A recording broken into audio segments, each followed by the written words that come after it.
Picture this: you step outside your home one morning, expecting the familiar hum of your city, only to find nothing. No streets, no buildings, no signs of life.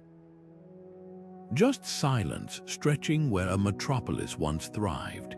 It sounds like something out of a dystopian novel, but history tells us it's happened before, not once, but countless times. Civilizations that once pulsed with energy, trade, and culture vanished overnight, leaving behind questions that haunt us centuries later. Today, we're diving into one of history's most unsettling mysteries: when cities disappeared without a trace. From the jungles of Central America to the deserts of the Middle East, urban giants have collapsed in ways that defy logic.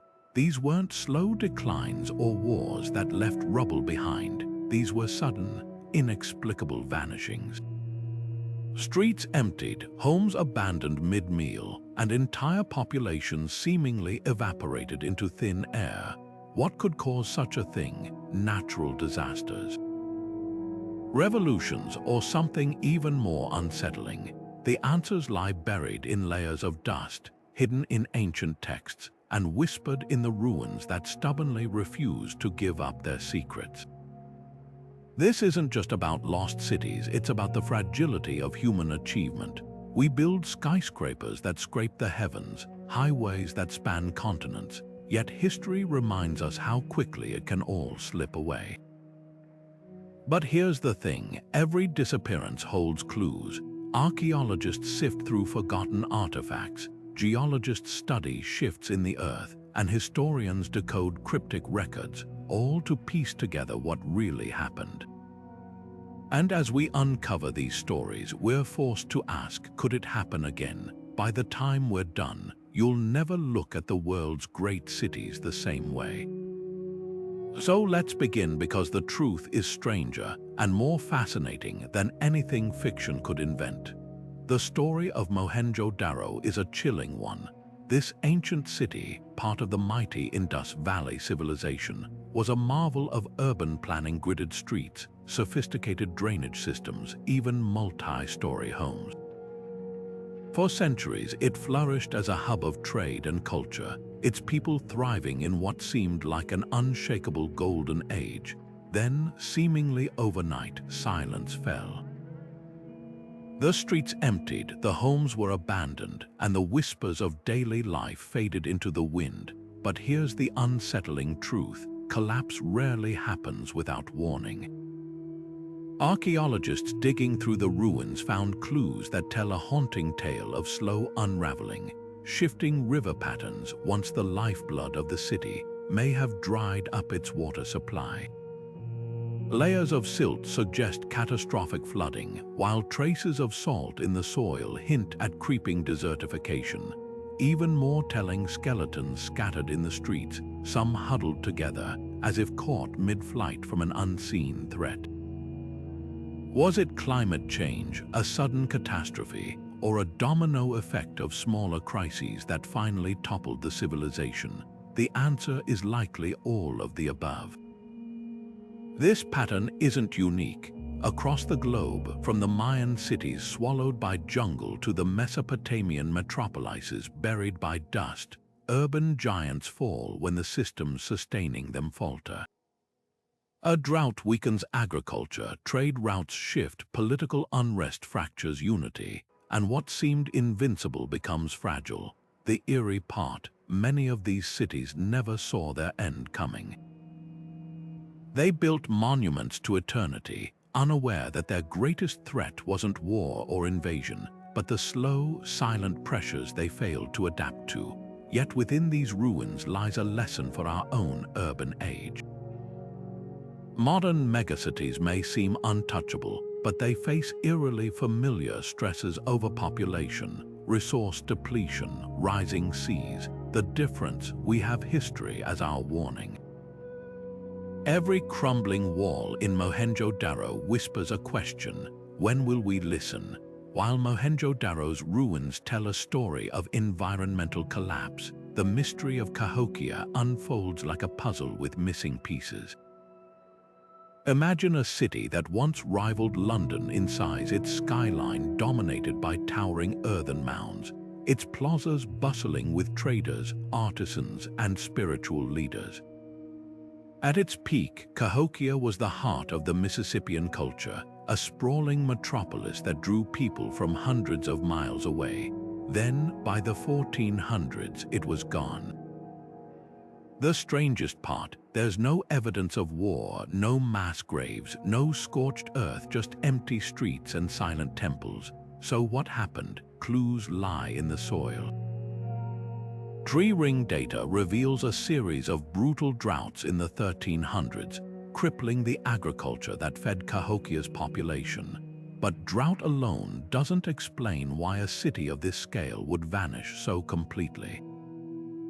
Archaeologists have uncovered another layer to the story, signs of social upheaval. The grand wooden palisade surrounding the city's central precinct was rebuilt multiple times, suggesting growing tensions. Then there's the eerie abandonment of Mound 72, a burial site reserved for elites, where evidence of ritualistic fires hints at a sudden loss of faith in the ruling class.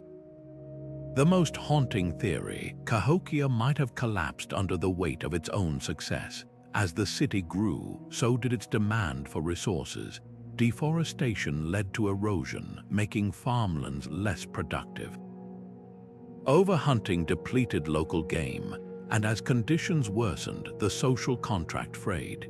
People who once gathered for grand ceremonies in the shadow of Monk's Mound may have simply walked away, dispersing into smaller communities where survival was easier. Yet Cahokia's legacy lingers. Its influence can be seen in the cultures of the Osage, Quapaw, and other descendant nations. The mounds still stand, silent sentinels of a civilization that mastered urban living centuries before European contact. Their disappearance wasn't an ending, it was a transformation, and that's the unsettling beauty of these vanished cities.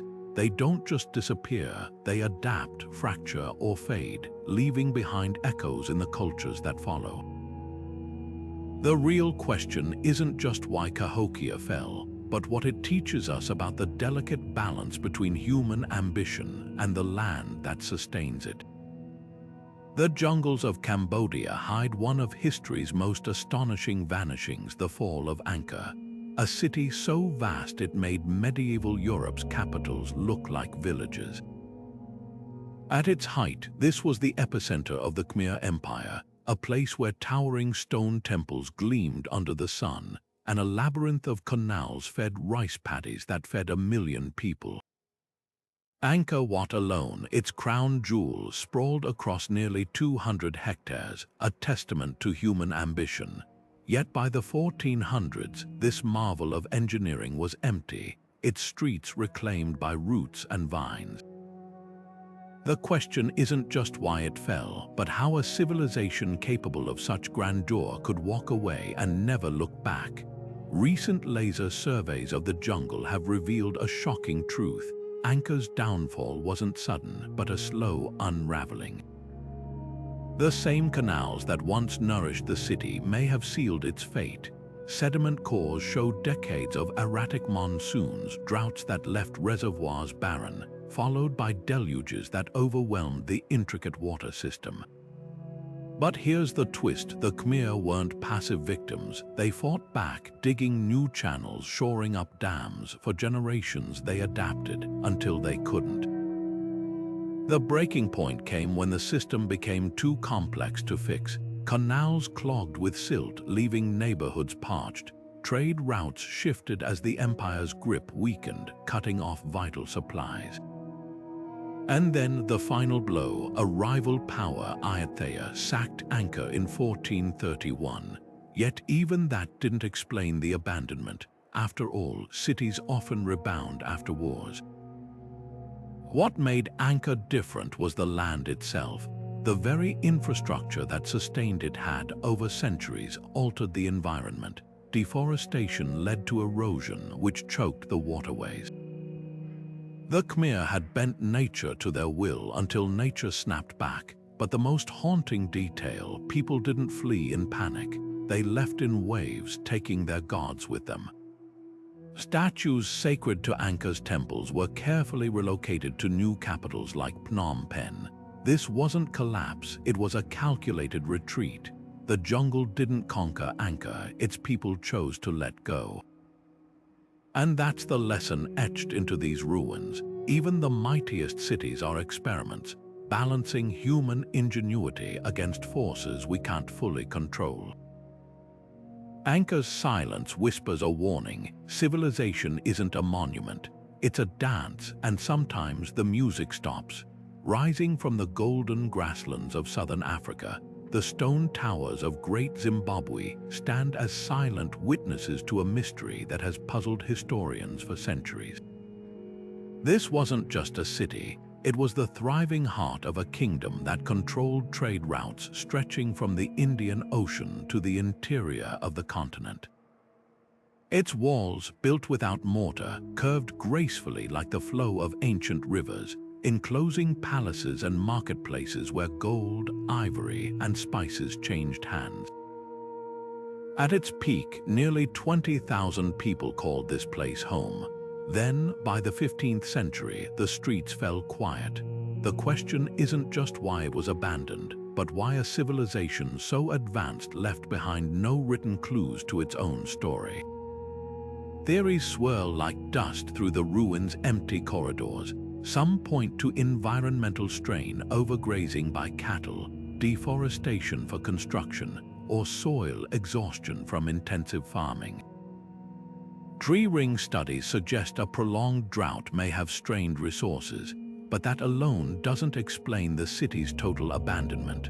Others argue it was political, a breakdown in the ruling elite's authority, or conflicts over control of the lucrative trade networks. The most intriguing clue lies in the garbage heaps. Archaeologists sifting through centuries-old refuse found something unexpected: a sudden drop in imported goods like Persian ceramics and Chinese glass beads. This suggests Great Zimbabwe's wealth wasn't just vanishing. The trade that sustained it was slipping away, possibly redirected to emerging coastal cities like Kilwa. Yet the greatest mystery isn't the city's fall, but the resistance to acknowledging its greatness. For generations, colonial scholars refused to believe Africans could have built such marvels, inventing absurd tales of Phoenician or Arab builders. The truth, uncovered by decades of research, is far more powerful. Great Zimbabwe's architecture reveals a mastery of astronomy, its towers aligned with the movements of the sun and stars. The layout mirrors the social order, with the king's court perched high, overlooking commoners' homes in the valley below. This wasn't a primitive settlement, it was a carefully engineered capital that rivaled medieval Europe's finest. What lingers in these ruins isn't just the echo of a lost city, but a challenge to historical narratives. Great Zimbabwe's silence speaks volumes about how civilizations are remembered and how easily their legacies can be erased or rewritten. The real tragedy isn't that it fell, but that the world took so long to listen. Deep in the emerald heart of the Guatemalan rainforest, the stone temples of Tikal rise like broken teeth from the jungle canopy. This wasn't just a city, it was the beating heart of the Maya world, a place where astronomers tracked Venus with precision, where poets composed verses in glyphs, and where kings commissioned pyramids so tall they seemed to scrape the sky. At its peak, Tikal's influence stretched across Mesoamerica, its rulers commanding trade networks that moved jade, obsidian, and cocoa beans. Then, around the year 900, something unthinkable happened. The scribes stopped writing, the builders dropped their tools, and the grand plazas, once alive with the buzz of markets and ceremonies, fell silent. The mystery isn't just why Tikal collapsed, but how a civilization so advanced could unravel so completely. Drought certainly played a role. Sediment cores from nearby lakes showed decades of punishing dry spells that would have withered crops and emptied reservoirs. But here's what's strange. Other Maya cities survived those same droughts. Tikal's downfall seems to have been a perfect storm of misfortunes. Warfare left its mark. Carvings boast of victories, but also hint at escalating conflicts with rivals like Calakmul. Then there's the eerie evidence from the city's final days. Hastily dug mass graves, unfinished construction projects, even elite palaces burned in what might have been uprisings against the ruling class. Yet the most chilling clue lies in the trash. Archaeologists sifting through Midden's ancient garbage dumps found something unexpected.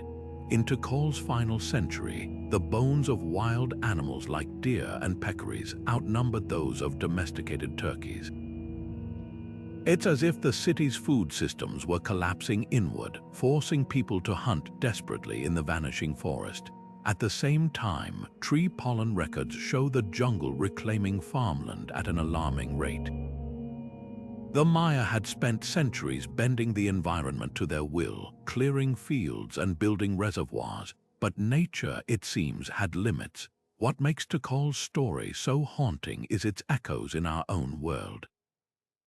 Like modern cities, it thrived on complex systems, trade networks, water management, social hierarchies that worked brilliantly until they didn't. There was no single catastrophe, no asteroid strike or invading army.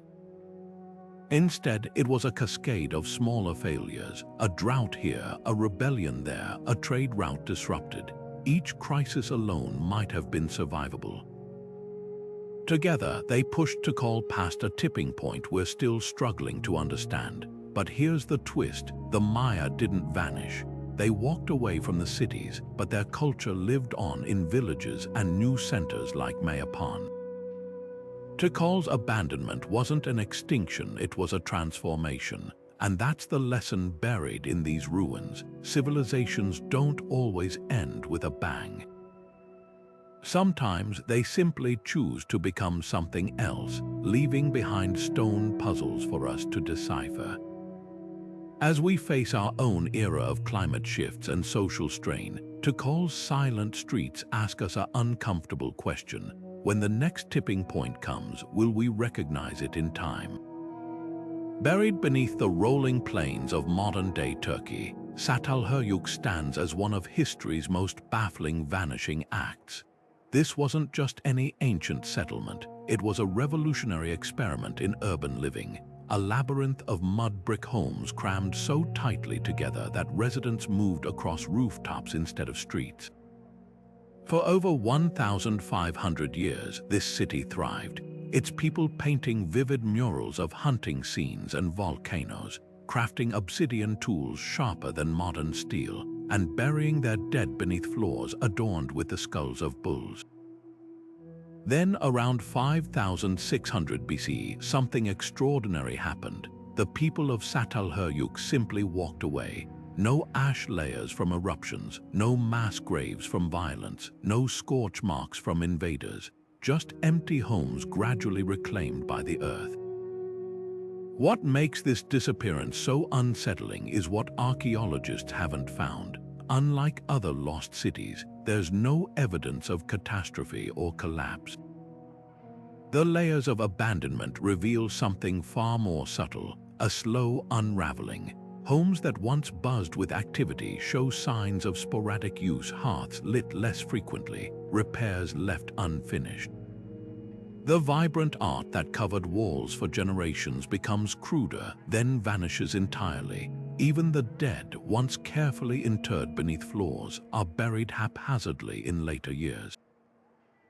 It's as if the very soul of the city was fading long before the last family packed their belongings. So why leave? One theory lies in the bones, not human but animal. Studies of sheep and cattle remains show something startling. As centuries passed, the livestock grew smaller and weaker. The fertile plains that once supported herds were likely overgrazed, forcing people to travel farther for food. Meanwhile, the tight-knit urban layout that once fostered community became a liability, no room to expand, no way to escape the smoke of countless hearths, no space for new generations to build. Çatalhöyük's greatest strength, its dense, interconnected design, may have become its slow suffocation. But here's the twist: this wasn't failure. The people didn't vanish, they chose a different path. Archaeologists find traces of their culture in smaller villages that dot the region, settlements with open spaces and room to breathe. After millennia of urban life, they may have realized something profound. Civilization isn't about clinging to stone and mud, but adapting to the land's rhythm. Çatalhöyük's silent streets challenge our deepest assumptions, that cities must grow forever, that progress is a straight line, that abandonment means defeat. Sometimes the most revolutionary act isn't building taller walls, but knowing when to walk away. As modern cities strain under climate crises and overcrowding, Çatalhöyük's ghost whispers an uncomfortable truth. The end of a city isn't always tragedy, it can be evolution, and that might be the most unsettling mystery of all. High on a windswept plateau near the modern border of Turkey and Armenia, the crumbling walls of Ani whisper secrets of a city that defied time until it didn't. This wasn't just another medieval settlement. It was a cosmopolitan crossroads where Byzantine, Persian, and Silk Road cultures collided, earning its nickname as the City of 1001 Churches.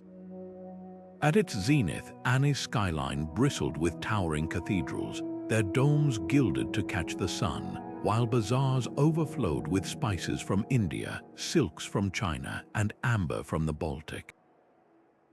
Then, in the span of a few generations, the music stopped, earthquakes shattered its walls, armies swept through its gates, and by the 1400s the streets were empty. But here's the real mystery. Why did a place so magnificent, so strategically vital, never rise again? The answer lies in the cruel arithmetic of geography. Ani's greatest strength, its location on a high plateau between empires, became its fatal flaw. When the Silk Road's trade routes shifted south, bypassing the city, its lifeblood drained away. Then came the earthquakes, not as a single disaster, but as a relentless series of tremors that toppled churches and cracked fortress walls. Yet even nature's fury doesn't fully explain the abandonment. Archaeologists have uncovered something eerie in the ruins, evidence that people tried to rebuild. Crude repairs patch some walls, and makeshift dwellings squat in the shadows of grand basilicas. It's as if the city's spirit lingered, refusing to accept its fate until even the memory of its glory faded. Perhaps the most haunting clue comes from the churches themselves. Unlike other lost cities where religious sites were looted or repurposed, Ani's sanctuaries were simply left.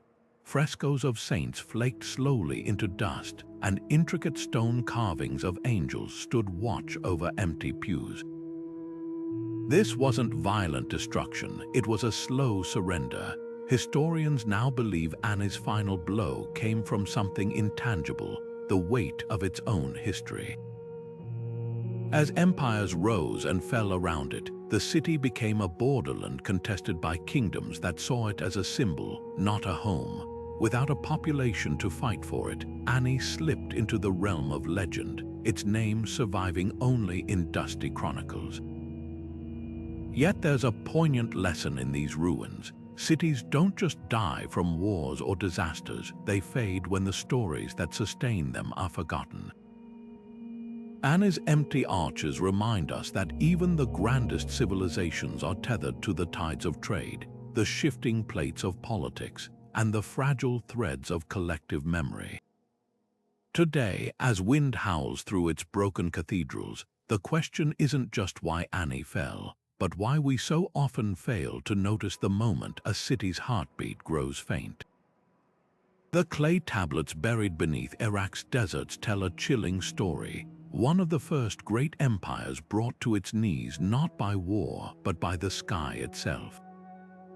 4,200 years ago, Akkad stood as the crown jewel of Mesopotamia, a city so powerful its name became synonymous with empire. Its rulers commanded vast armies, its scribes perfected the cuneiform script, and its merchants traded from the Indus Valley to the Mediterranean. Then, in the span of a generation, it all crumbled. The tablets don't speak of invading hordes or rebellions, they describe something far more insidious. The great fields grew white as salt, one lament reads. The crowd starved and dust choked the streets. What makes Akkad's collapse so unsettling is the precision with which science has reconstructed its downfall. Soil cores from the region reveal a drought so severe it lasted nearly 3 centuries, a climatic catastrophe now called the 4.2 kiloyear event. But here's what's revealing. Akkad didn't fall alone. From Egypt to the Indus Valley, civilizations wobbled under the same dry skies. The difference: Akkad's geography left it uniquely vulnerable. Unlike Egypt with its predictable Nile floods, Mesopotamia relied on erratic Tigris and Euphrates waters. When the rains failed, the irrigation canals that fed Akkad's wheat fields turned to dust bowls. Yet climate alone doesn't explain the empire's total disintegration. Recent excavations at Tel Leilan, once an Akkadian outpost, uncovered a grim clue: a layer of wind-blown silt nearly 3 feet thick, deposited in just a few decades. Beneath it, skeletons of people and animals lie where they fell, some clutching empty grain sacks. Above it, nothing. No rebuilding, no resettlement, just silence. Archaeologists now believe the drought triggered a domino effect. Crop failures led to famine, which sparked mass migrations, which in turn destabilized the empire's intricate trade networks. The final blow may have come from within, as desperate regional governors hoarded food, fracturing Akkad's centralized power. But the most haunting lesson lies in the tablets themselves. At the empire's height, scribes boasted of granaries so full they could feed the city for decades. They never imagined a crisis that would outlast their preparations. Today, as modern megacities grapple with rising temperatures and dwindling water supplies, Akkad's ghost whispers a warning. Civilization's greatest threat isn't always the enemy at the gate. Sometimes it's the slow creep of dust on the wind. Nestled in the arid Soup Valley of Peru, the pyramids of Caral rise from the desert like a mirage, a sprawling complex of stone plazas, sunken amphitheaters, and stepped monuments that predate Egypt's famous Giza Plateau by centuries. This was the beating heart of the Caral Soup civilization, a society so advanced it mastered architecture, agriculture, and astronomy, while much of the world still lived in scattered villages. Then, around 2000 BC, something extraordinary happened. The music stopped, the plazas emptied, and one of humanity's first cities was swallowed by silence. What makes Caral's abandonment so perplexing isn't just its scale, but the eerie lack of clues. Unlike other lost cities, there's no layer of ash from invasion, no mass graves from plague, no shattered weapons hinting at conflict. Instead, archaeologists found something almost peaceful. Homes left intact with everyday objects still in place: reed baskets, fishing nets, even unfinished meals. It's as if the inhabitants simply walked away one day, expecting to return. The secret may lie in the very innovations that made Caral thrive. This was a city built on water. An intricate network of canals diverted the Soup River to nourish crops of cotton, squash, and beans. But core samples from nearby ocean floors reveal a chilling twist. Around the time of Caral's decline, the region was hit by prolonged droughts, possibly triggered by shifts in Pacific Ocean currents. Without steady water, the canals would have run dry, the fields turned to dust. Yet even this doesn't fully explain the abandonment. Other coastal settlements from the same era show signs of conflict as resources dwindled, but Caral's ruins remain strangely untouched by violence. Perhaps the most tantalizing clue comes from the stars. Caral's architects aligned their pyramids with celestial events, suggesting a deep connection to cosmic cycles. Some researchers now believe the city's people might have interpreted environmental changes as divine signs, a signal to migrate rather than fight a dying land.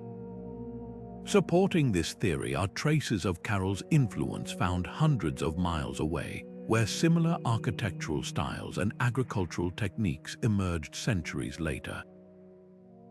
The real mystery isn't why Carol fell, but why its story feels so familiar.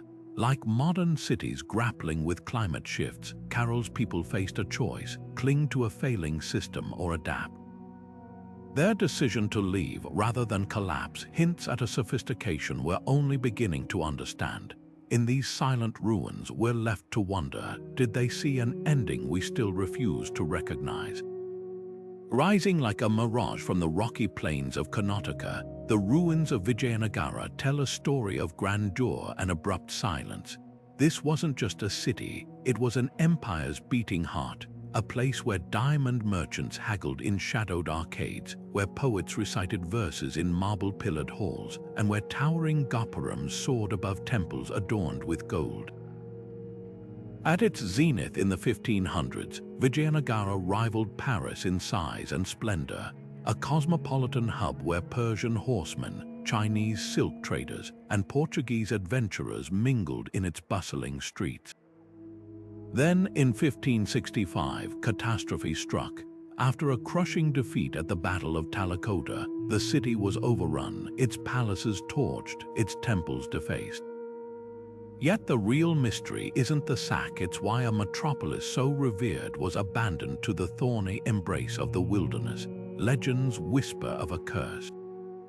Local folklore claims the city's patron goddess, Pampa, withdrew her protection after a king offended her, dooming Vijayanagara to ruin. But archaeology paints a more complex picture.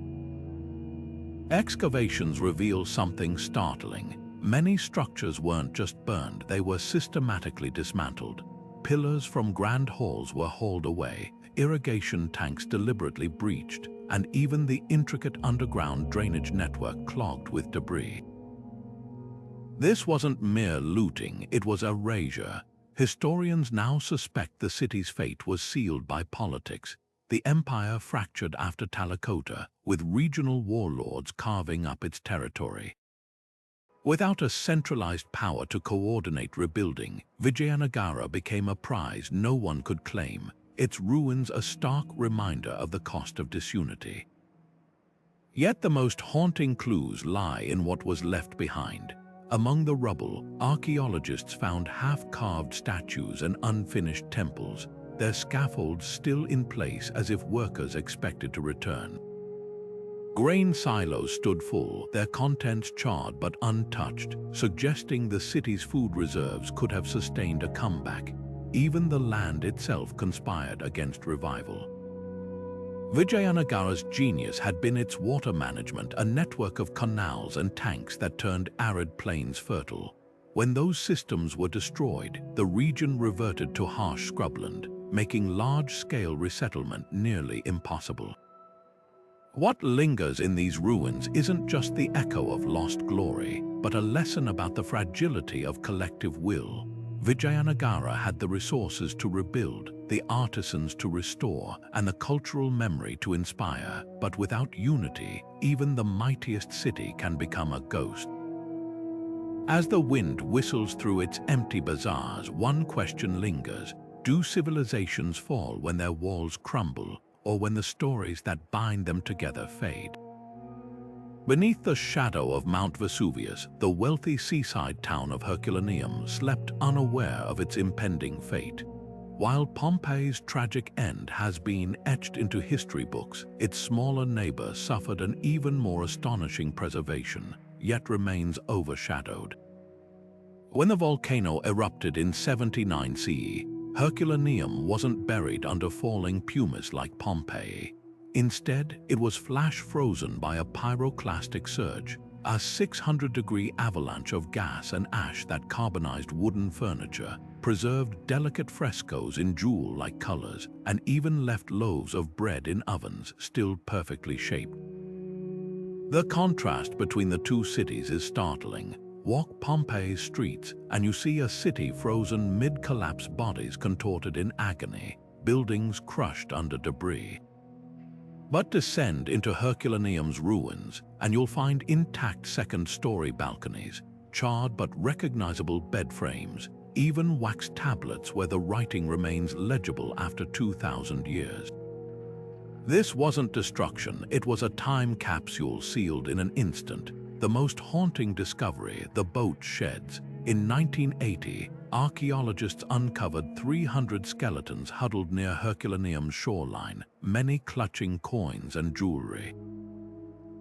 These weren't residents who stayed too long. They were refugees from Pompeii who thought the sea would save them, only for Vesuvius's final surge to reach even the waves. Yet Herculaneum's obscurity raises a troubling question. Why do some tragedies fade from memory while others endure? Nearby Stabii and Oplontes also perished that day, their names barely footnotes. The answer lies in what we value. Pompeii's scale made it an easy symbol of nature's power, while Herculaneum's intimacy, its preserved fish sauce jars, its elegant villas with ocean views felt almost too human, too ordinary in its devastation. We remember the monumental, not the mundane, even when the mundane tells us more about how people truly lived. The lesson here isn't just about Vesuvius.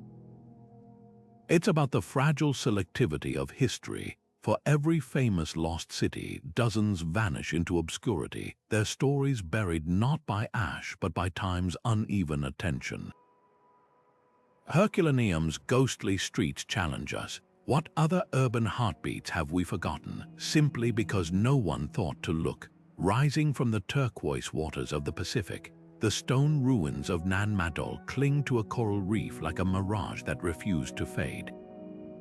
This wasn't just a city, it was a floating labyrinth of basalt palaces, canals, and tombs, all built without mortar or modern tools.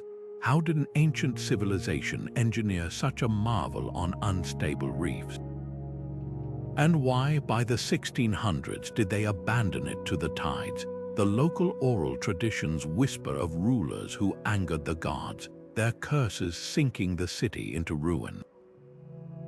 But dive beneath the surface, and the truth becomes as murky as the waterlogged ruins themselves.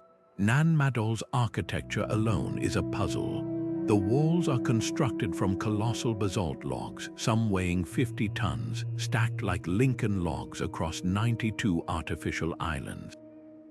These stones weren't quarried nearby, they were hauled from distant mountains, possibly rafted across open ocean. The effort suggests a society with staggering organization, yet no written records survive to tell their story.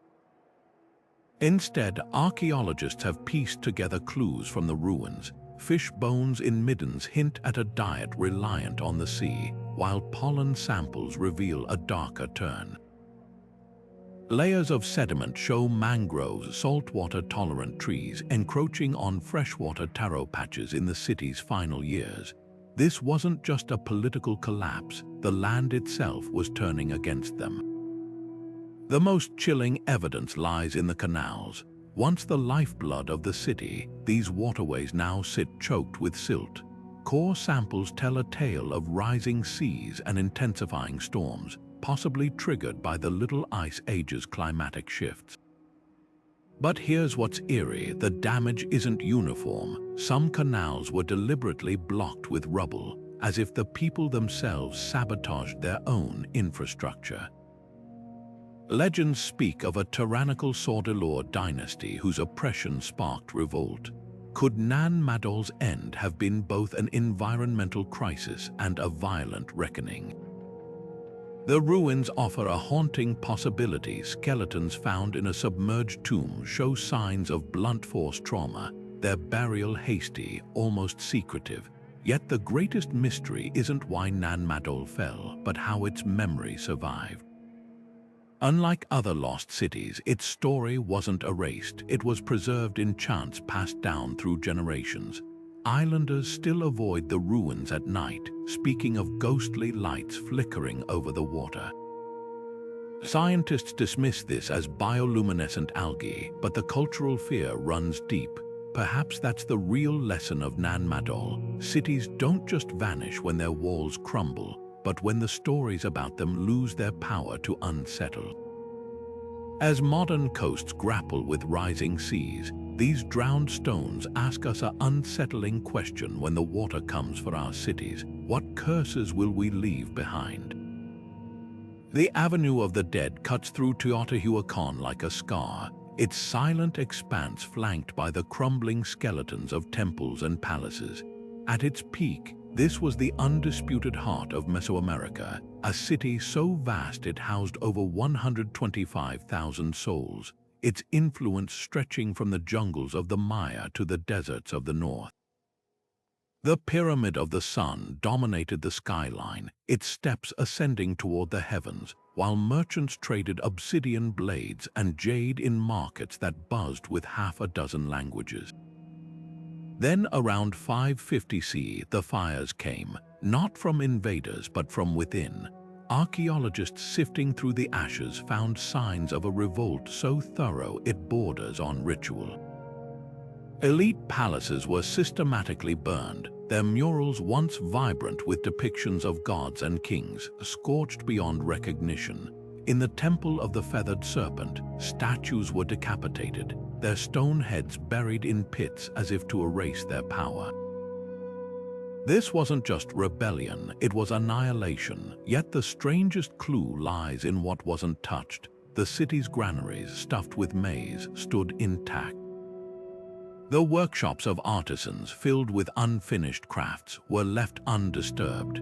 It's as if the people targeted symbols of authority but spared the infrastructure of daily life, suggesting a fury directed not at the city itself, but at those who ruled it. What could spark such rage? Tree rings tell part of the story. The mid-6th century brought devastating droughts to central Mexico, crippling Teotihuacan's agriculture. But environmental stress alone doesn't explain the violence. Recent excavations reveal another layer, mass graves outside the city walls, holding victims with their hands bound. Chemical analysis of their bones shows many weren't locals, but migrants from distant regions. Teotihuacan had long been a melting pot, drawing people from across Mesoamerica with promises of stability.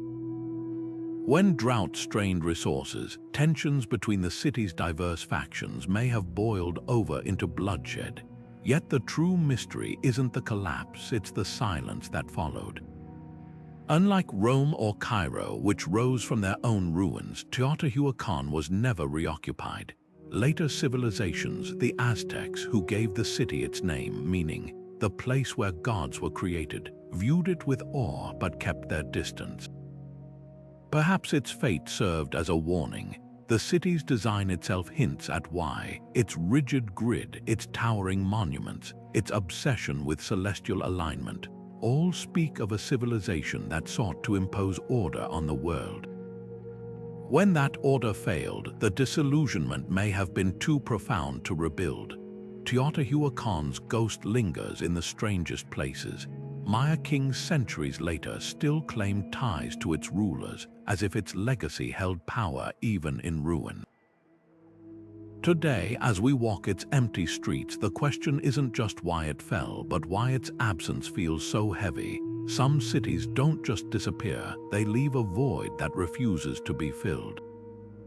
The ancient Tamil epic Silappatikaram paints a vivid picture of Puyar, a city alive with the clatter of merchant ships, the aroma of spices from distant lands, and the rhythmic chants of fishermen hauling in their nets.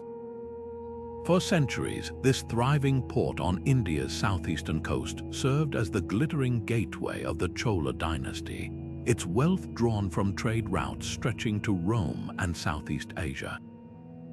Then, according to legend, the sea swallowed it whole. The texts describe a night of terror, waves as tall as mountains crashing over the city, palaces collapsing like sandcastles, and the screams of thousands lost to the churning water. For generations, scholars dismissed the account as myth until archaeologists digging near modern-day Kavrapumpattanam uncovered a chilling truth. Layers of sediment revealed not just flooding, but the unmistakable signature of a tsunami. Marine fossils mixed with shattered pottery, all buried in a single catastrophic event. What makes Puyar's disappearance so haunting isn't just the scale of destruction, but how ordinary it might have been. Core samples from the Bay of Bengal show evidence of massive earthquakes along the Sumatra fault line, the same tectonic forces that triggered the devastating 2004 Indian Ocean tsunami. Unlike volcanic eruptions or wars, tsunamis leave little time for escape or resistance. One moment, Puyar's streets would have hummed with evening markets. The next, the ocean surged inland with the force of 1,000 freight trains. Excavations reveal homes frozen in time, a child's toy half buried in silt, a merchant's scale still weighted with coins, as if life simply paused mid-breath. Yet Puyar's tragedy extends beyond its own ruins. Along India's coast, archaeologists have identified at least 7 other ancient settlements with similar layers of marine debris, all dating to roughly the same period. These weren't just random villages, they were nodes in a vast maritime network, their collective loss severing trade routes for generations. The real mystery isn't whether the tsunami happened, but how many other coastal cities shared Puyar's fate without leaving a trace. Rising sea levels since the last ice age have submerged countless settlements, their stories erased by the tides. The lesson here isn't just about the past. Modern satellite surveys reveal that over 2,700 coastal cities today sit in tsunami hazard zones, many built atop the very ruins of their ancient predecessors. Puyar's ghost lingers in the uneasy truth that civilization's love affair with the sea has always been a dance with danger. As we rebuild beachfront resorts and expand port cities, the sand beneath our feet whispers a warning. The ocean never forgets its power to reclaim what we borrow. Perched atop a 200-meter column of rock, the ruins of Sigiriya loom over Sri Lanka's jungle like a forgotten dream. This wasn't just a fortress, it was a floating palace, a city in the sky where waterfalls cascaded down sheer walls and frescoes of golden-skinned women gazed over terraced gardens.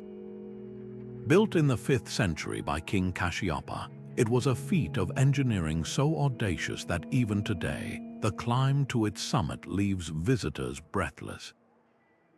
Yet within decades of its completion, Sigiriya stood empty, its halls silent, its frescoes fading. The question isn't just why it was abandoned, it's why no one, not even conquerors who coveted Sri Lanka's riches, ever dared to reclaim it. The answer begins with betrayal. King Kashyapa seized power by entombing his own father alive in a brick wall, then built Sigiriya as both a stronghold and a monument to his guilt. According to the Kulavamsa chronicles, his reign ended when his exiled brother returned with an army. Cornered on his rock, Kashyapa chose suicide over surrender, tipping the scales of fate so decisively that Sigiriya became taboo. Locals still speak of restless spirits haunting the staircases, their whispers carried on the wind, but superstition alone doesn't explain centuries of avoidance. Sigiriya's true curse may have been practicality. The fortress was designed as a one-man show, its narrow staircases and hidden reservoirs perfect for a paranoid king, but a logistical nightmare for a functioning city. Without Kashyapa's obsessive oversight, maintaining the water systems that fed its gardens and reflecting pools became impossible. Excavations reveal another flaw. The rock's granite surface, while imposing, couldn't support expansion. When later kings sought capitals, they chose Polonnaruwa and Anuradhapura, where fertile plains allowed growth. Sigiriya became a beautiful relic, its purpose as obsolete as the dynasty it symbolized. Yet isolation preserved its secrets. While other ruins were scavenged for stone, Sigiria's frescoes survived intact, their pigments still vibrant after 15 centuries. The mirror wall, polished so finely the king could see his reflection, bears ancient graffiti poems left by awestruck visitors as early as the 8th century. Even in abandonment, the site commanded reverence. Modern archaeologists have uncovered something even more startling: sophisticated hydraulic systems that channeled rainwater through the rock itself, a marvel of ancient engineering that rivals Rome's aqueducts. The real mystery isn't why Sigiria failed, but why its legacy endures. Unlike Troy or Babylon, it never became a symbol of fallen empires. Instead, it lingers in Sri Lankan art and folklore as a cautionary tale, a reminder that even the grandest ambitions are bound by rock and time. As the sun sets over Lion Rock, casting long shadows across its deserted terraces, one truth becomes clear: some cities aren't meant to be reclaimed. They stand as monuments to the moment humanity reached for the impossible and let go. High on the windswept plateau of central Turkey, the massive stone walls of Hattusa stand as silent witnesses to one of history's most puzzling disappearances. This wasn't just any city, it was the nerve center of the Hittite Empire, a superpower that rivaled Egypt and Babylon, its treaties carved into clay tablets in diplomatic cuneiform.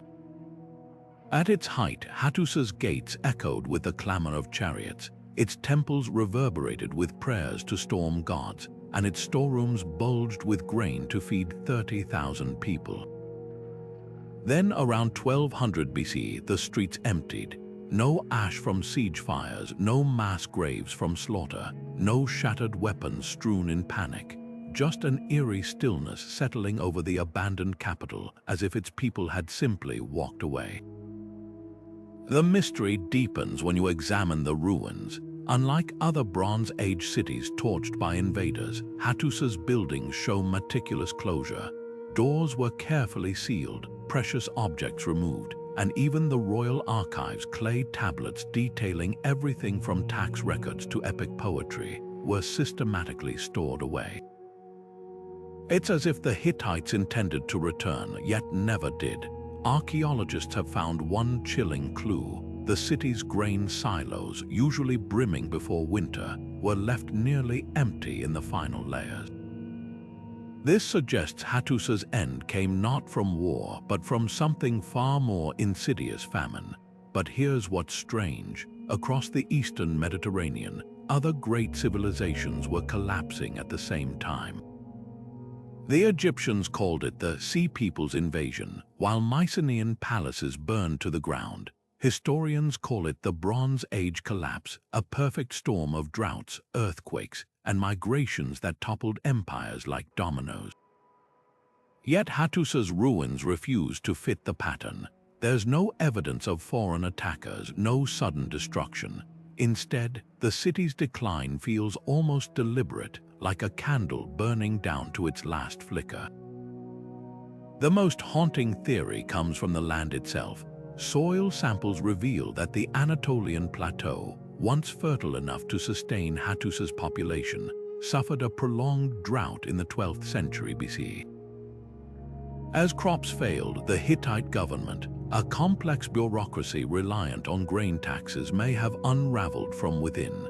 Tablets from the empire's final years speak of desperate letters to Egypt, pleading for shipments of wheat.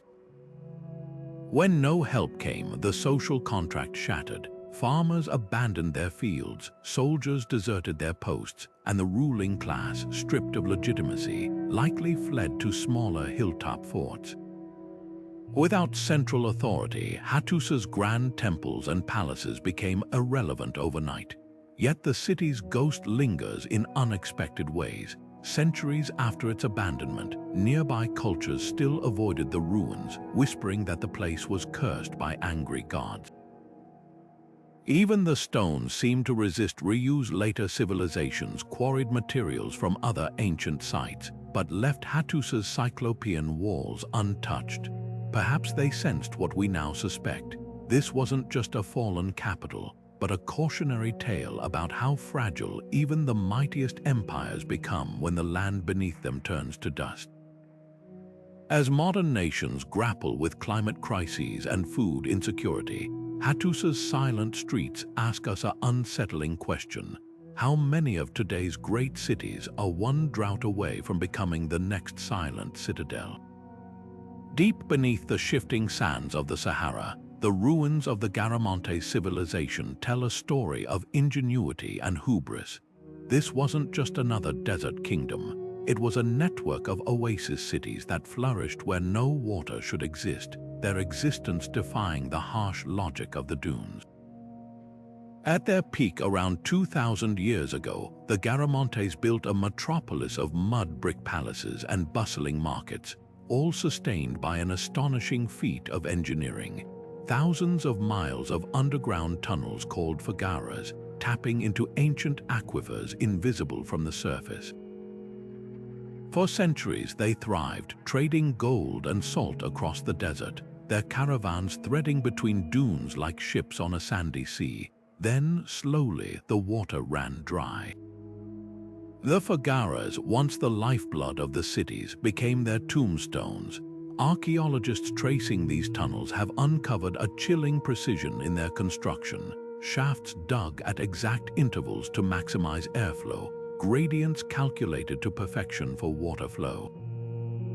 Yet the very genius that sustained the Garamantes contained the seeds of their downfall. Core samples reveal a grim truth: the aquifers they tapped weren't infinite. As generations passed, the water tables dropped, forcing tunnels to be dug deeper, then deeper still. By the time the Garamantes realized their mistake, it was too late.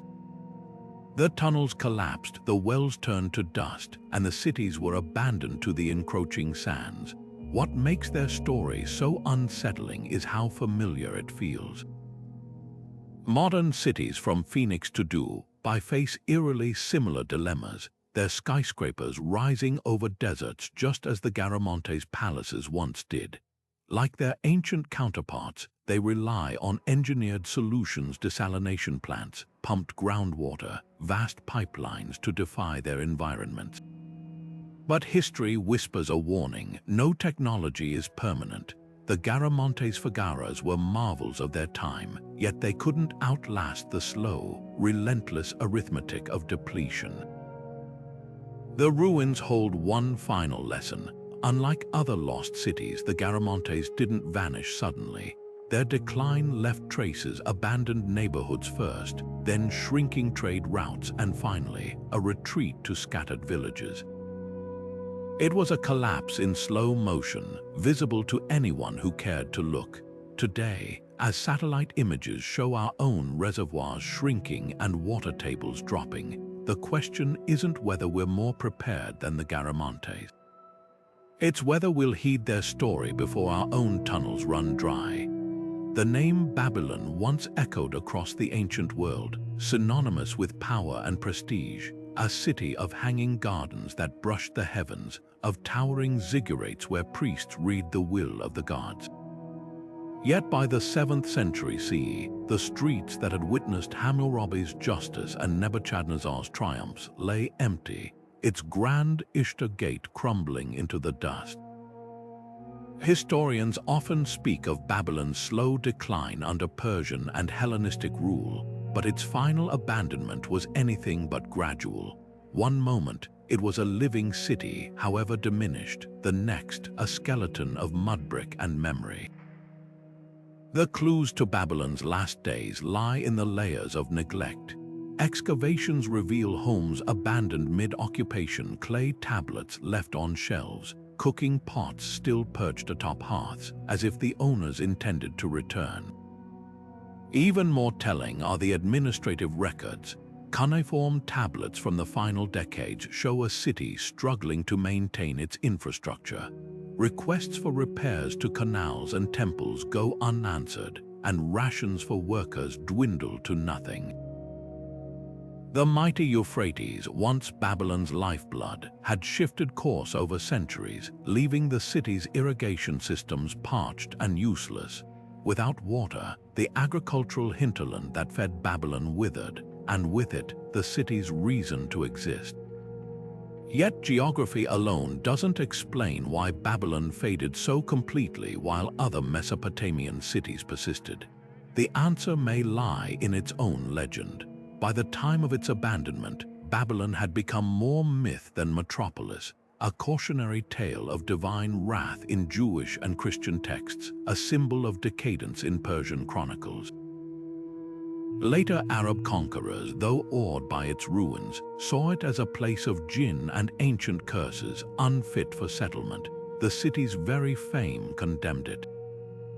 Unlike Hattusa or Carol, forgotten until modern archaeology rediscovered them, Babylon's reputation lingered just enough to deter rebuilding, yet not enough to sustain its legacy as a living city. The final irony, Babylon's last residents may have sealed its fate without realizing it. In the city's twilight years, tablets mention a growing exodus to nearby Ctesiphon, the rising capital of the Sasanian Empire. Those who remained were likely the poorest, scraping by on fading traditions.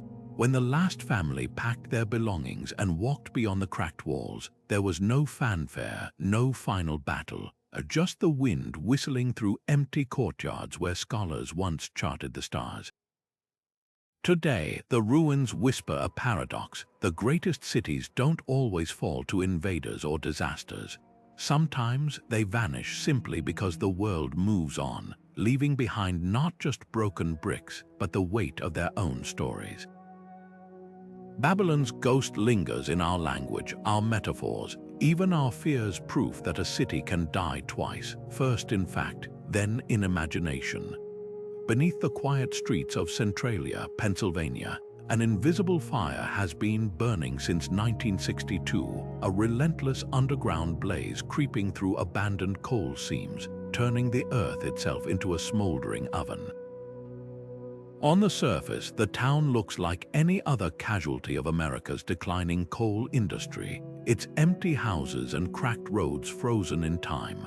But the truth is far stranger. Centralia didn't just fade away, it was swallowed by a disaster no one could see. This modern ghost town, though young compared to ancient ruins, holds up a mirror to history's greatest collapses, proof that civilizations, old or new, can crumble when the ground beneath them betrays their trust. The fire began innocently enough. Town officials cleaning up a landfill set trash ablaze in an old mining pit, unaware the flames would seep into the labyrinth of coal tunnels below. At first, the danger seemed manageable. Then sinkholes opened, spewing toxic gases. Roads buckled from the heat, and winter snow melted instantly on contact with the ground. By 1984, the federal government declared Centralia uninhabitable, offering residents buyouts to leave. Today, steam still rises from fissures in the asphalt, and the few stubborn holdouts live in a surreal landscape where the sidewalks are warmer than the summer air.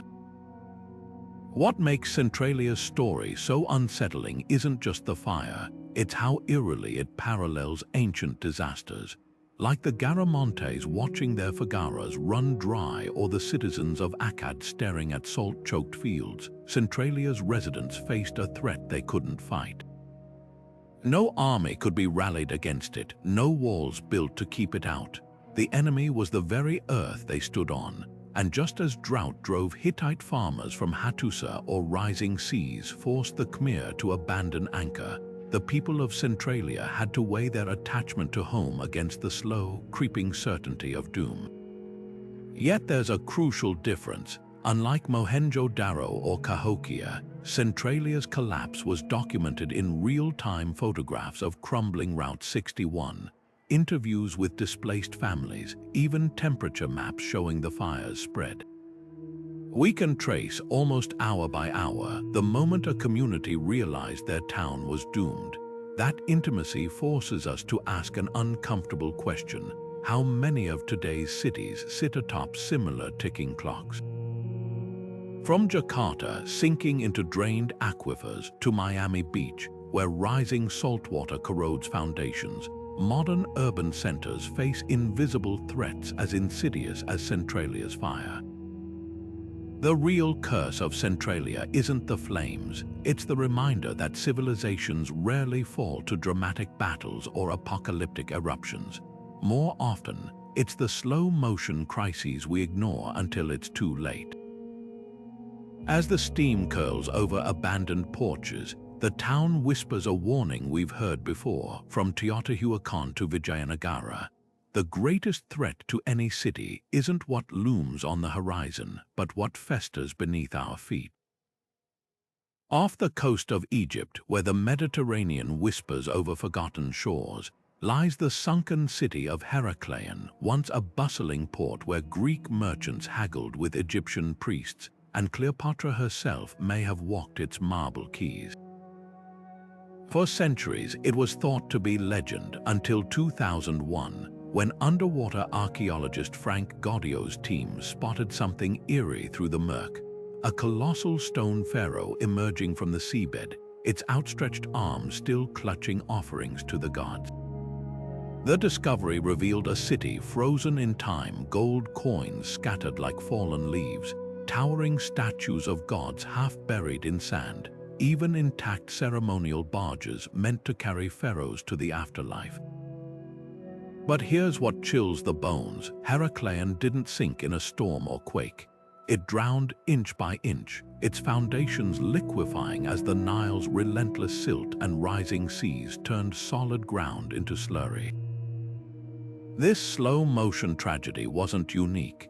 Just a few hundred miles away, nestled in the Peloponnese, Pavloptri's ghostly streets ripple beneath shallow waves, the oldest submerged city ever found, dating back 5,000 years.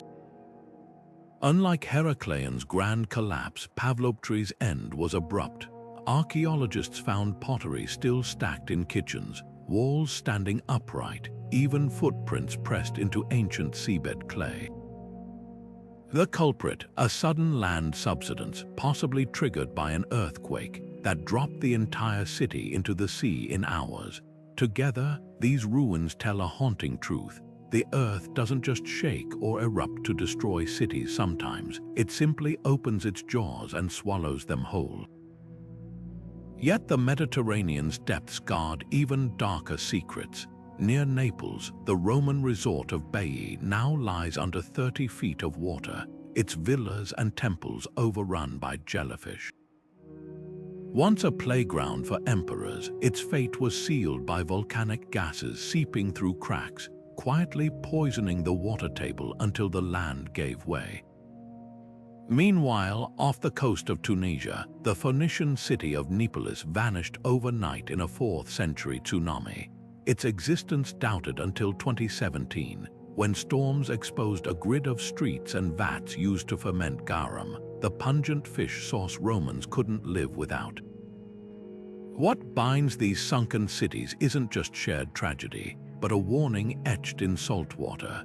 Modern scans reveal that many were built on unstable deltas or fault lines. Geological time bombs their architects never understood. Today, as Venice battles Aqua Alta and Jakarta sinks inches yearly, the Mediterranean's ghosts murmur a question: how many of our coastal megacities are just future shipwrecks waiting for the tide to turn? The real mystery isn't why these cities fell, but why we keep building on the same fragile shores, as if the sea's patience is infinite. High in the sandstone cliffs of the American Southwest, the ruins of Mesa Verde cling to the rock like swallows' nests, empty now for over 700 years. These weren't just homes, they were fortresses, entire villages tucked into alcoves 1,000 feet above the canyon floor, reachable only by hand-carved toeholds or retractable ladders. The Anasazi, or ancestral Pueblones as many modern tribes prefer, thrived here for centuries, storing maize in stone granaries, painting celestial symbols on kiva walls, and trading turquoise as far south as Mexico. Then, around 1300 CE, they vanished. Not a slow decline, not a gradual exodus, just silent doorways and cold hearts, as if one day everyone decided to walk away and never look back. The land itself holds the first clues. Tree rings from ancient ponderosas tell a story of relentless drought, not just years but decades of parched earth and failing crops. At its worst, the Great Drought of the late 13th century saw rainfall drop by nearly half. You can see the desperation in the ruins, defensive walls built taller, storage rooms crammed to the ceilings, even evidence of cannibalism in some sites. Yet drought alone doesn't explain the abandonment. Other southwestern cultures endured the same dry spells. What made the Anasazi leave their cliffside sanctuaries so completely? Archaeologists digging through the dust have uncovered something unexpected. Not just environmental collapse, but social unraveling. At places like Castle Rock Pueblo, the bones tell a violent tale, skulls crushed by blunt force, bodies left unburied. Petroglyphs depict scenes of conflict, warriors with shields clashing. It's as if the drought fractured something deeper than the land, turning neighbors against each other in a fight for survival. Yet the most haunting evidence comes from what was left behind. At Long House, one of Mesa Verde's largest dwellings, researchers found sandals still lined up by doorways, grinding stones left mid-task, even jars of corn kernels sealed shut, as if the owners meant to return. The mystery deepens when you follow their footsteps. Unlike other lost civilizations, the Anasazi didn't vanish. They migrated south, merging with Hopi, Zuni, and other Pueblo cultures. Oral traditions still speak of the journey, how clans carried their gods from the crumbling cliffs to new homes along the Rio Grande. Modern Pueblo people often reject the word abandoned, pointing out that their ancestors never truly left, they transformed. The empty dwellings aren't ghost towns but waypoints in a larger story. Yet one question lingers: why never return? Even after rains replenished the land, even centuries later, no one resettled the cliffs. The answer might lie in the architecture itself. Those towering fortresses, so perfect for defense, became traps when the social contract broke. A drought could end, but once trust between communities shattered, the isolation that once protected them made rebuilding impossible. The cliffs, once sanctuaries, became symbols of a world too fractured to revive. Today, as the Southwest faces its worst drought in 1,200 years, the silent villages whisper a warning. Civilizations don't just fall when the rain stops, they fall when the threads holding people together snap. The Anasazi's legacy isn't just stone and mortar. It's a testament to the fragile balance between human ingenuity and the bonds that make survival possible. The golden columns of Palmyra still stand defiant against the desert sky, their shadows stretching across the ruins of a city that once made empires jealous. This wasn't just another oasis, it was the beating heart of the Silk Road, a place where Roman senators rubbed shoulders with Parthian merchants, and camel caravans unloaded silks from China and spices from India under the watchful eyes of Queen Zenobia. For centuries, Palmyra thrived in the harshest of landscapes, its wealth built on the fragile alchemy of trade and diplomacy. Then came the bombs. The modern world knows Palmyra's tragedy through headlines: the Temple of Bel reduced to rubble, the Arch of Triumph dynamited, all in the name of ideological erasure. But to focus only on its violent end is to miss the deeper truth. Palmyra was already fading long before the first explosive tore through its stones. Archaeologists sifting through layers of dust have uncovered a quieter unraveling.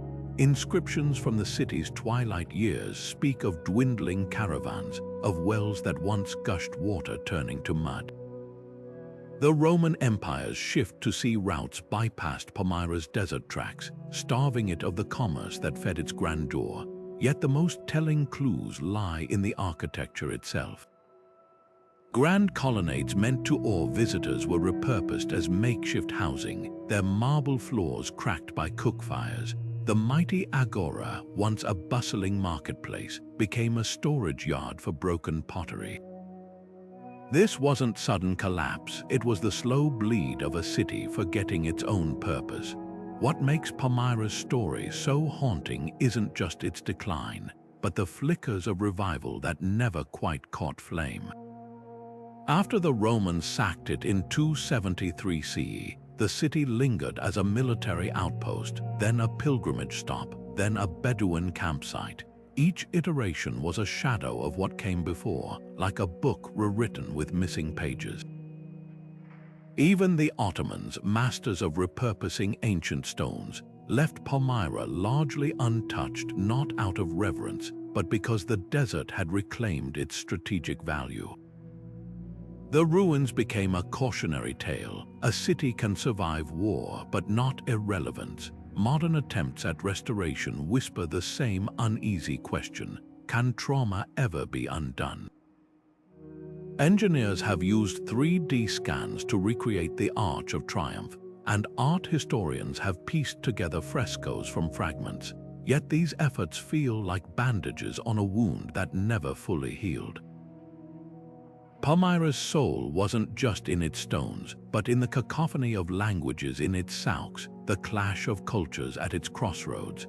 That vibrancy can't be rebuilt with mortar and good intentions.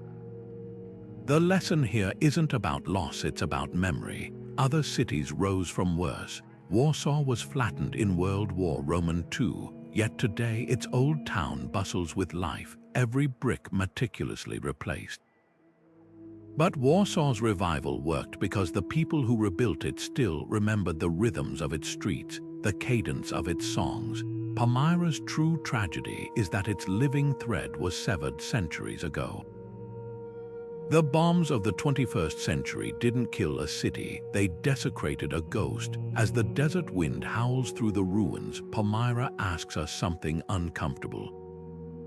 When does a city stop being a living entity and become a museum of itself?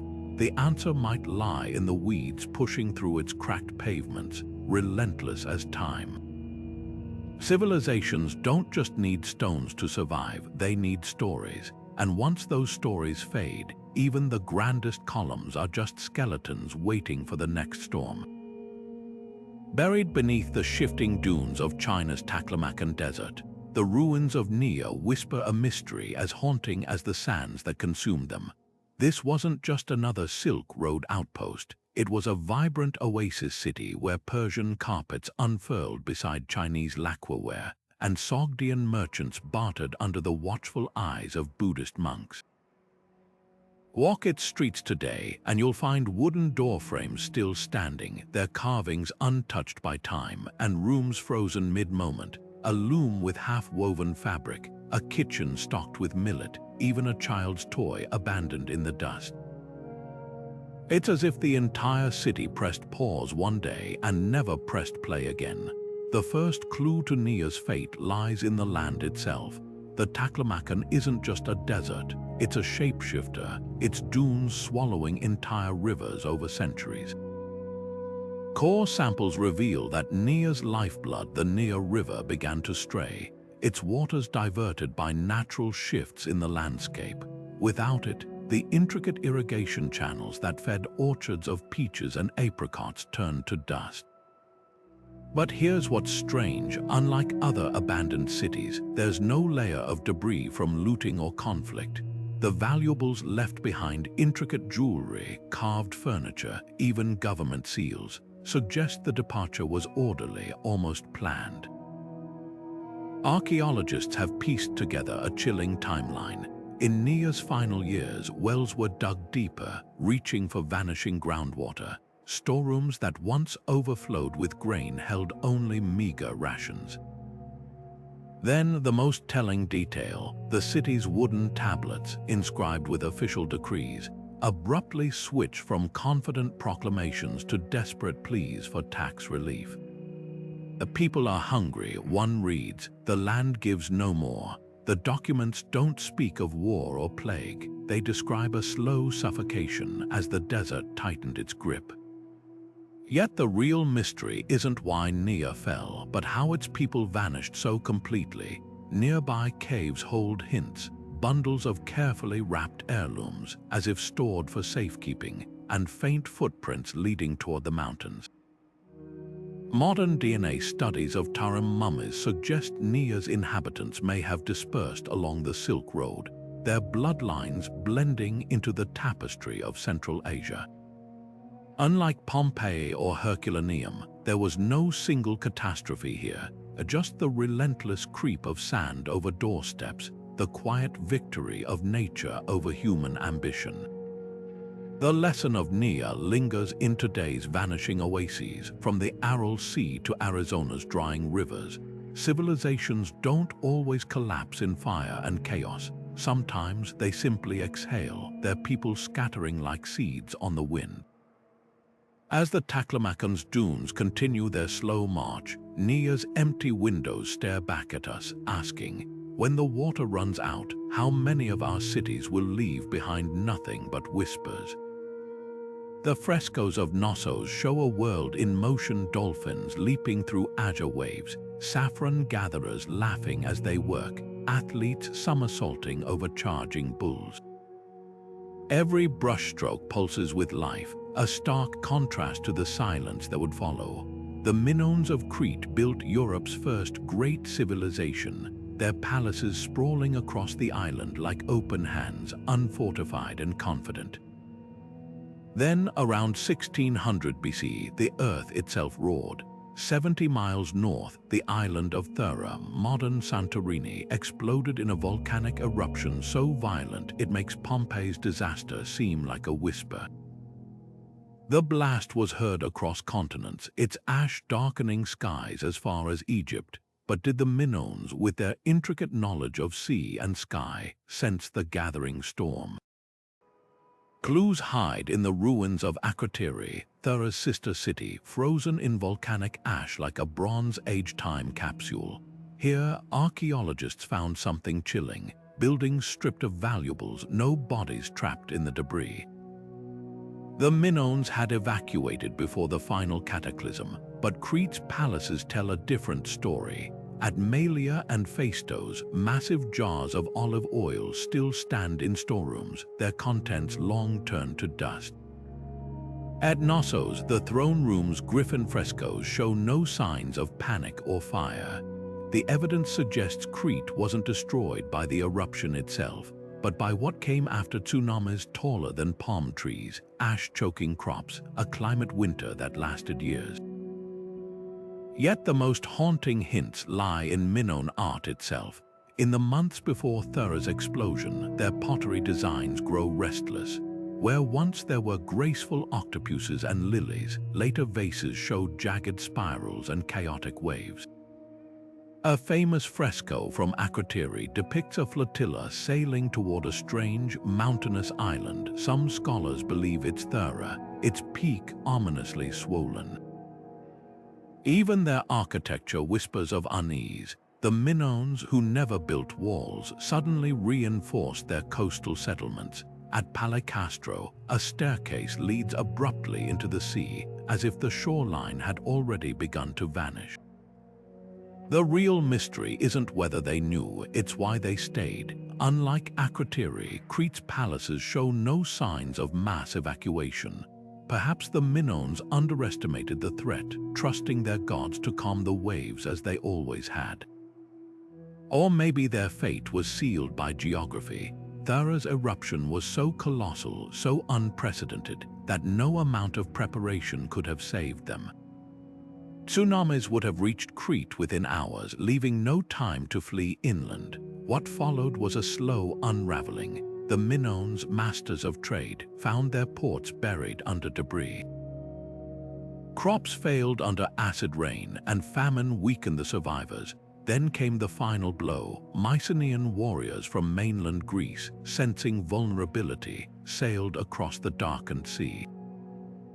By 1400 BC, Knossos burned, its charred tablets preserving the last scribbles of a language we still can't fully decipher. The lesson of the Minoans isn't just about disaster, it's about the fragility of beauty. Their art, so full of joy and movement, couldn't protect them from the earth's indifference. Yet their legacy lingers in unexpected places. The bull-leaping frescoes inspired Greek myths of the Minotaur. Their plumbing systems rivaled Rome's. Even the word labyrinth comes from their labyrinthine palaces. As the ash settled over Crete, one truth remained. Civilizations, like volcanoes, can sleep for centuries, but when they wake, the world changes forever. Deep in the emerald embrace of the Honduran jungle, the stelae of Copan stand frozen mid-sentence. These intricately carved stone monuments, which once chronicled the triumphs of kings and the movements of stars, end abruptly, some with chisels still pressed into uncut rock, as if the sculptors simply set down their tools and walked away.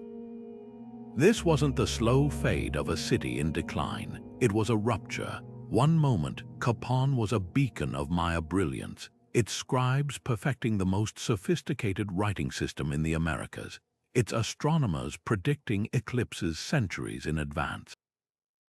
The next, its royal palace stood empty, its ball courts silent, its elite vanished without explanation. Theories swirl like mist through Copan's abandoned plazas. For decades, archaeologists blamed invaders, perhaps rival city-states like Quirigá, which had humiliated Copan in battle decades earlier. But the ruins tell a different story. There's no layer of ash from burning, no mass graves filled with the slain.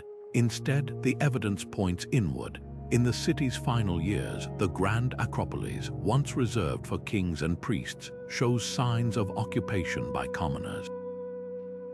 Fine pottery shatters into crude imitations, and tombs of the nobility are disturbed, their jade masks pried loose. Most telling of all, the last dated monument, erected in 822 CE, bears the name of a ruler never mentioned in any other record, as if the dynasty itself had fractured, its legitimacy crumbling like the limestone of its temples. Beneath these political tremors, the land itself was groaning. Sediment cores from Copan's river reveal a devastating truth. The valley's once fertile soils had been stripped bare by centuries of overfarming. Pollen samples show maize yields dwindling as the forest retreated, forcing farmers to terrace hillsides in a desperate bid to grow food. The very innovations that sustained Copan's golden age, its intensive agriculture, its sprawling urban footprint, had pushed the environment past its limits. A king might command obedience, but no decree could make rain fall on exhausted earth. Yet the most haunting clues lie in what Copan's people chose to leave behind. In a workshop near the main plaza, artisans' toolkits sit undisturbed, their obsidian blades still sharp. A scribe's palette, its pigments dried but intact, rests beside a half-finished codex. These weren't the acts of people fleeing in terror, but of a society unraveling thread by thread. Perhaps the final blow wasn't invasion or famine, but something far more insidious, a loss of faith. When the rituals that once guaranteed harvests and victories failed, when the gods seemed deaf to pleas, the social contract may have shattered. Copan's ghost lingers in the resilience of its survivors. Unlike the abrupt abandonment of Tikal, evidence suggests many citizens stayed, adapting to a simpler life. They recycled stones from temples to build humble homes, and old hieroglyphs found new purpose as grindstones. The city didn't die, it transformed, its grandeur fading but its people enduring. That resilience forces us to ask, did Copan truly collapse, or did it simply shed the skin of kingship to survive? As the jungle reclaims the last traces of mortar, the unfinished stelae whisper a lesson about the fragility of power.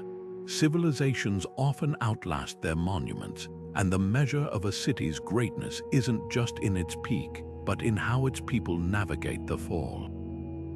Copan's silent plazas remind us that sometimes the most profound mysteries aren't about why things end, but how they persist in ways we never expected. From the parched canals of Angkor to the silent granaries of Hattusa, these vanished cities share a haunting rhythm, not of random disasters, but of predictable unraveling. Look closely and you'll spot the same three shadows stalking each collapse: environmental strain, political brittleness, and the slow erosion of collective purpose. Take the Maya cities, where decades of drought exposed the fragility of their divine kingship. When the rains failed, so did the belief that rulers could commune with the gods. Or consider the Garamantes, tunneling deeper and deeper for water until their engineering genius became their downfall. These weren't isolated tragedies, they were variations on a theme humanity keeps replaying. Modern metropolises might seem invincible with their steel skeletons and satellite networks, but the same fault lines run beneath them. Phoenix and Dubai, like the Garamantes, defied deserts with engineered water systems. Venice and Miami, like Heracleion, flirt with rising seas. Even our social fractures mirror the past, wealth gaps widening like those in Teotihuacan before its revolt, or political polarization echoing the mistrust that shattered Mesa Verde's clans.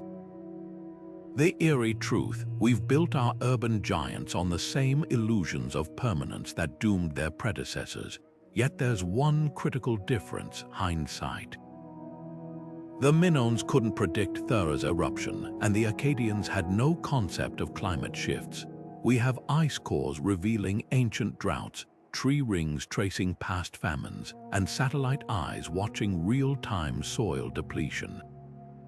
The question isn't whether we'll face crises, it's whether we'll heed the warnings etched in ruins. When the next great drought parches the American West or rising salinity strangles Bangladeshi farmlands, will we double down on fragile systems or adapt as the ancestral Pueblones did, migrating before chaos forces our hand? Perhaps the most unsettling parallel lies in what archaeologists call the ritual of last things. In doomed cities worldwide, people kept performing familiar routines long after they stopped working, repairing anchors, cracked canals, grinding maize in near-empty Copan storerooms, even rebuilding Hattusa's gates as famine loomed. Today's equivalent: coastal cities approving beach-front high-rises as tides creep higher, or arid regions planting water-guzzling crops as reservoirs dwindle. The instinct to cling to normalcy might be our oldest, most dangerous habit, but ruins also whisper resilience. Just as the Maya dispersed into sustainable villages or the citizens of Cahokia adapted to smaller communities, collapse doesn't always mean extinction, sometimes it's reinvention. Modern cities have a weapon their predecessors lacked: the ability to learn from skeletons in the archaeological closet. The ghosts of these urban giants aren't just cautionary tales, they're survival guides written in dust and stone. The next chapter isn't fate, it's choice. Will we read the patterns before they read us, standing among the ruins of these once great cities?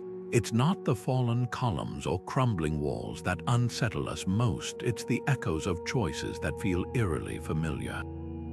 The Garamantes digging deeper as their water vanished mirror Los Angeles tapping into ancient aquifers. The Maya nobles clinging to power while crops failed recall modern leaders dismissing climate warnings. These aren't just ancient stories, they're blueprints of patterns we're still following, pressed like fossils into the layers of abandoned streets. What makes these collapses so instructive isn't their differences from our world, but their haunting similarities. Take resilience. Cahokia's citizens didn't vanish, they dispersed into smaller, sustainable communities, much like residents of shrinking modern cities like Detroit adapting to new realities. Or adaptation, the KHM's meticulous canal systems at Angkor, brilliant until climate shifts made them liabilities, parallel today's debates about whether our fossil fuel infrastructure can pivot fast enough. Even the most advanced societies share a fatal blind spot: the belief their systems are permanent. The Akkadians with their granaries, the Romans with their aqueducts, all assumed their innovations were fail-proof. Sound familiar, yet these ruins also whisper hope. At Çatalhöyük, people abandoned urban life not in panic, but by choice, trading crowded rooftops for village flexibility. The ancestral Pueblones migrated from Mesa Verde's cliffs, weaving their culture into new communities rather than dying with their city, their lesson. Collapse isn't always an ending, it can be reinvention. Modern examples like Rotterdam, built to float as seas rise, or Copenhagen's carbon-neutral transformation, prove we're capable of learning from the past. The most unsettling question isn't whether our cities will face crises. They will, but whether we'll repeat the cycle of denial. Future archaeologists might sift through our skyscrapers and find solar panels installed too late, flood barriers built after disasters, or policy documents debating risks already wreaking havoc. Or they might uncover something rarer, a civilization that heeded the warnings beneath its feet. The choice isn't between progress and preservation, but between hubris and humility. These silent cities remind us, greatness isn't measured by how high we build, but by how wisely we adapt when the ground shifts beneath us. From Cahokia to Carol, the stories of these vanished cities aren't just relics of the past, they're urgent conversations with the present. Look around at any modern metropolis, and you'll spot the same vulnerabilities that toppled history's greatest urban centers: overstretched resources, political fractures, and the creeping assumption that tomorrow will always resemble today. The eerie truth is we're repeating ancient patterns with higher stakes. Phoenix, Arizona, mirrors the Garamante's battle for groundwater, while Venice's sinking stones echo Heracleion's slow surrender to the sea. Even our social divides recall Teotihuacan's unrest before its fiery revolt. These parallels aren't coincidental. They're proof that civilization has always been a tightrope walk between ambition and adaptation. Yet within these ruins lies a counterintuitive hope. Unlike our ancestors, we have something they lacked: hindsight. The Maya couldn't predict decades of drought, and the Khmer had no satellite maps to track shifting monsoons. We're the first generation that can read the warnings etched in abandoned streets before crises strike. Rotterdam's floating neighborhoods and Copenhagen's carbon-neutral pledge show we're capable of learning when we choose to. The real test isn't whether we'll face challenges, but whether we'll heed the whispers of Mesa Verde's cliff dwellings or wait until our own cities become cautionary tales. The most profound lesson these ghost cities teach isn't about collapse, it's about reinvention. Cahokia's people didn't vanish, they dispersed into thriving smaller communities. The citizens of Çatalhöyük traded crowded rooftops for village life without looking back. Their stories remind us that urban survival isn't about clinging to stone and steel, but about the flexibility to transform. Modern cities may not need mass migrations, but they do require something equally radical: the courage to abandon outdated systems, to retrofit not just buildings but entire ways of living. So the next time you walk past a construction crane or a newly paved highway, remember this: every city is an experiment. Angkor's canals and Mohenjo-Daro's grids were revolutionary in their time, just as our smart cities and vertical farms are today. The difference lies in recognizing that no innovation is permanent. Sustainability isn't a destination, it's a relentless process of listening to the land, adapting to change, and sometimes knowing when to let go. These silent ruins challenge us to build with humility, to plan not just for growth but for graceful transformation. What will future archaeologists uncover when they sift through our layers? Will they find the stubborn fingerprints of denial, or evidence of a society that finally broke the cycle? The answer isn't written in stone yet. Press play on our next exploration, where we unravel how modern cities are preparing for the unthinkable, or quietly repeating ancient mistakes. The past has spoken. Now it's our turn to reply.